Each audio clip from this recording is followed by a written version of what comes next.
PMGY ಮನೆ ಇಲ್ಲಿ ಒಂದು ಸಮಸ್ಯೆ ಆಗಿದೆ. 7.5 ಲಕ್ಷ ಮನೆ ಕರ್ನಾಟಕ ರಾಜ್ಯಕ್ಕೆ ಬಂದಿದೆ. ಆದರೆ ಪಂಚಾಯತಿಯಿಂದ ಅಪ್ಲೋಡ್ ಆಗಬೇಕು. ಇದರಲ್ಲಿ 72,000 ಸೆಂಟ್ರಲ್ ಗೌರ್ಮೆಂಟ್ದು, 48,000 ಸ್ಟೇಟ್ ಗೌರ್ಮೆಂಟ್ದು, ಇನ್ನು ಪಂಚಾಯತಿಯಿಂದ NMR ಸ್ವಲ್ಪ ಕೊಡ್ತೀವಿ ಅಂತ ಹೇಳಿದ್ದಾರೆ. ಆದರೆ ಇಲ್ಲಿ ಅವರೊಂದು ಸರ್ವೆ ಮಾಡಿಸಿದ್ದಾರೆ, ಆಲ್ ಓವರ್ ದಿ ಇದು ಪಂಚಾಯತಿ ವಾರ್ ಸರ್ವೆ ಮಾಡಿ, ಆ ಸರ್ವೆ ಮಾಡಿಸಿರೋ ಪಟ್ಟಿನಲ್ಲಿರೋರಿಗೆ ಮಾತ್ರ ಮನೆಗಳನ್ನ ಅಪ್ಲೋಡ್ ಆಗುತ್ತೆ. ಇನ್ನು ಬಾಕಿಯಲ್ಲೂ ಗುಡಿಸ್ಲಲ್ಲಿದ್ರೂ ಇಲ್ಲ, ಅವನಿಗೆ ವಸತಿ ರಹಿತ ಅಂದ್ರೂ ಇಲ್ಲ. ಇದನ್ನು ಏನಾದರೂ ಮಾಡಿ ರೀಸರ್ವೆ ಮಾಡದೇ ಇದ್ರೆ ಒಂದು ತಾಲೂಕಿಗೆ 1,200 ಮನೆ ಕೊಟ್ಟಿದ್ದಾರೆ.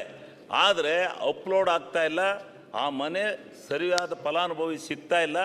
ಅದನ್ನ ಕೇಂದ್ರ ಮತ್ತು ರಾಜ್ಯ ಸರ್ಕಾರಗಳು ಸಮಾಲೋಚನೆ ಮಾಡಿ ಈ ಸ್ಕೀಮನ್ನ ತಂದ್ರೆ ನಿಜವಾಗ್ಲೂ ಎಲ್ಲ ವಸತಿ ರೈತರಿಗೆ ಸಮಸ್ಯೆಗಳನ್ನ ಬಗೆಹರಿಸಿ ಮನೆ ಕಟ್ಟಿಕೊಡ್ಬೋದು. ಆದ್ರಿಂದ ಇಲ್ಲಿ ನಾವು ಮಾಡಂಗಿಲ್ಲ, ಇಲ್ಲ ಅವರು ಮಾಡಂಗಿಲ್ಲ. ಇದು ಕೇಂದ್ರ ಮತ್ತು ರಾಜ್ಯ ಸರ್ಕಾರಗಳ ಒಕ್ಕೂಟ. ಈಗ ಹೌಸಿಂಗ್ ಫಾರ್ ಆಲ್ ಅಂತ ಕೊಟ್ಟರು. ನನ್ನ ಕ್ಷೇತ್ರದಲ್ಲಿ ಸಮಸ್ಯೆ ಆಗ್ಬೇಕ್ರಿ, ಬರ್ತಾರೆ ಕೂತ್ಕೊಂಡು ಮಾತಾಡಿ. ಇವತ್ತು ಮಂತ್ರಿ ಇಲ್ಲ, ಇಲ್ಲಿ ಅವ್ರ ಪ್ರಶ್ನೆ ಕೇಳಿ ಉತ್ತರ ಕೊಡ್ತಾರೆ. ಅಧಿಕಾರಿಗಳಿದಾರಲ್ಲ, ಕೇಳಿ. ಯಾಕೆ ನಾಳೆ ಮಂತ್ರಿ ಬರ್ತಾರೆ ಮಾತಾಡ್ಲಿಕ್ಕೆ ಆಗುದಿಲ್ಲ? ಮನೆ ಕೊಟ್ಟಿದ್ದಾರೆ, ಆಯ್ತು. ಮಂತ್ರಿ ಹೌಸಿಂಗ್ ಮಿನಿಸ್ಟರ್ ನಾಳೆ ಬರ್ತಾರೆ, ಕೂತ್ಕೊಂಡು ಮಾತಾಡಿ. 1 ಲಕ್ಷ ಕೊಡುತ್ತೆ, 1.5 ಲಕ್ಷ ರಾಜ್ಯ ಸರ್ಕಾರ ಕೊಡುತ್ತೆ, ಉಳಿದವರನ್ನ ಫಲಾನುಭವಿ ಕೊಡಿ ಅಂತ ಹೇಳ್ತಾರೆ. ಫಲಾನುಭವಿ ದುಡ್ಡು ಕೊಡಲ್ಲ, ಎಲ್ಲ ಲಿಂಟ್ಲ್ ಲೆವೆಲ್ ಬಂದು ಮನೆಯೆಲ್ಲ ನಿಂತು